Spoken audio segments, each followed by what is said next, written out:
Jadi di sini aku akan sedikit cerita tentang sejarah akuntansi di dunia dan di Indonesia.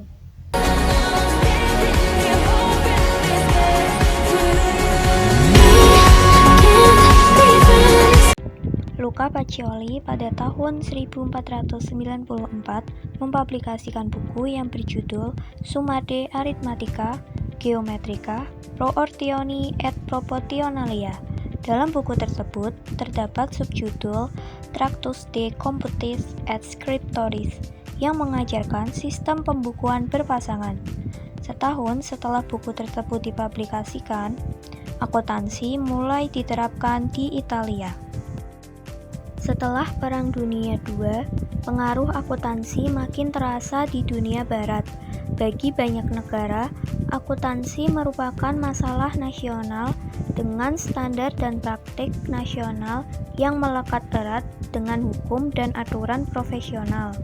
Pembukuan dan laporan keuangan dari sistem ini dapat tersusun secara sistematis dan terpadu karena dapat menggambarkan laba, rugi, kekayaan, serta hak milik perusahaan.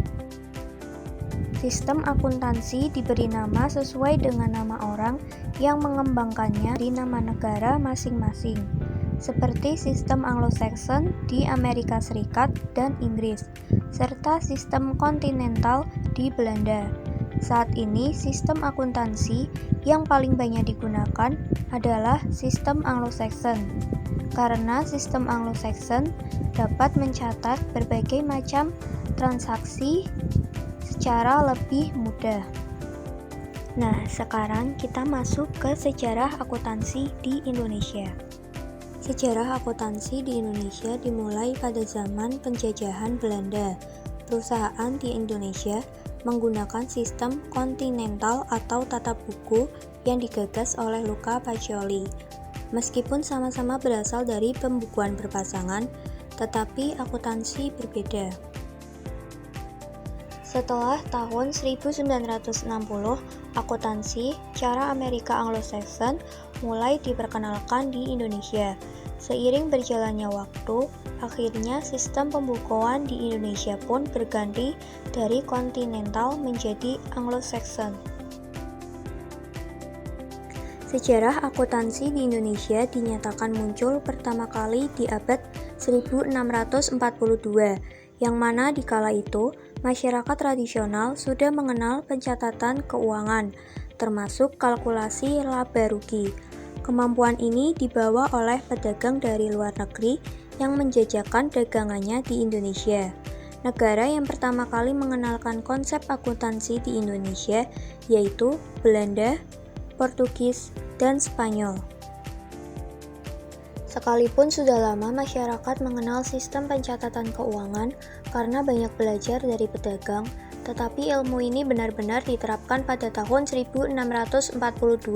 Dari bukti-bukti sejarah yang ditemukan, ternyata akuntansi pertama kali digunakan di Indonesia pada tahun 1747. Bahkan dianggap teori akuntansi yang dipakai tidak terlalu utuh dan jelas. Baru pada tahun 1870, akuntansi mulai dijalankan dengan lebih serius pasca dihapuskannya PP Tanam Paksa.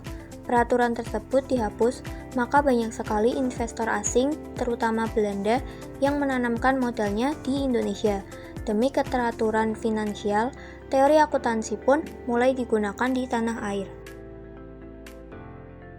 Akuntansi di dunia berawal dari sistem pembukuan berpasangan pada tahun 1494, telah diterbitkan menjadi buku tentang pelajaran pembukuan berpasangan yang ditulis oleh seorang pemuka agama dan ahli matematika bernama Luca Pacioli dengan judul Summa de Arithmetica, Geometrica, Proportioni et Proportionalia.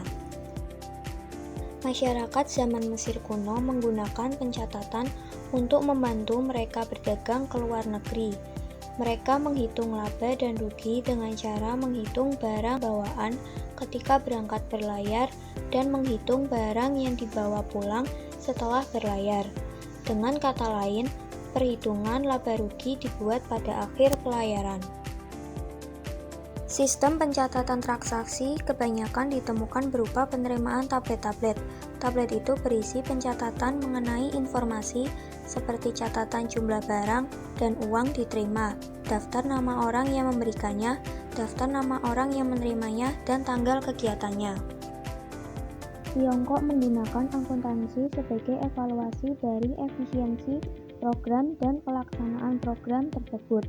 Diketahui pada masa dinasti Zhou sebagai akuntansi pencapaian yang baik. Pada awalnya, akuntansi mengawasi uang masuk, keseimbangan, pengeluaran, dan berakhir pada keseimbangan. Zenon Papyri merupakan dokumen dari abad ketiga sebelum Masehi, saat provinsi Yunani di Mesir di bawah kepemimpinan Alexander Agung.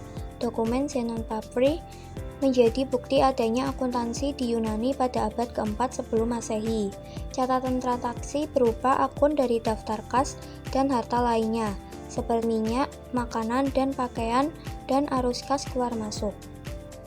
Terda buku harian yang dicatat atas pemasukan dan pengeluaran, dan sebuah kode A, Code Accepti et Expensi, sama dengan buku kas yang dimasukkan setiap bulannya. Teori akuntansi mulai berkembang di Indonesia, bahkan pada tahun 1952, perguruan tinggi mulai mengajarkannya kepada mahasiswa yang dimana di kala itu masih ada satu universitas yang mengampu, yaitu Universitas Indonesia.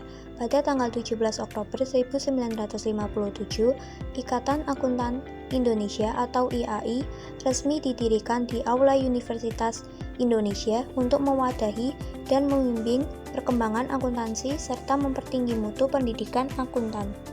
Sejarahnya, gelar pertama kali ini dimasukkan ke dalam regulasi pada tanggal 17 Desember 1957. Hal ini termaktub di dalam UU nomor 34 tahun 1954 yang mana regulasi ini berfungsi untuk mengatur pemberian gelar akuntan kepada sarjana akuntansi maupun para ahli sejenis. Yang menurunkan regulasi tersebut bukan pemerintah, melainkan Ikatan Akuntan Indonesia. Organisasi inilah yang dalam perkembangan selanjutnya berhasil menjaga semua aturan akuntansi di Indonesia tetap dilakukan dan dijaga entitas keilmuannya. Organisasi ini juga membuka dua organisasi baru yang disebut Seksi Akuntan Publik tahun 1978. Organisasi yang kedua adalah Seksi Akuntan Pendidik dirilis tahun 1980.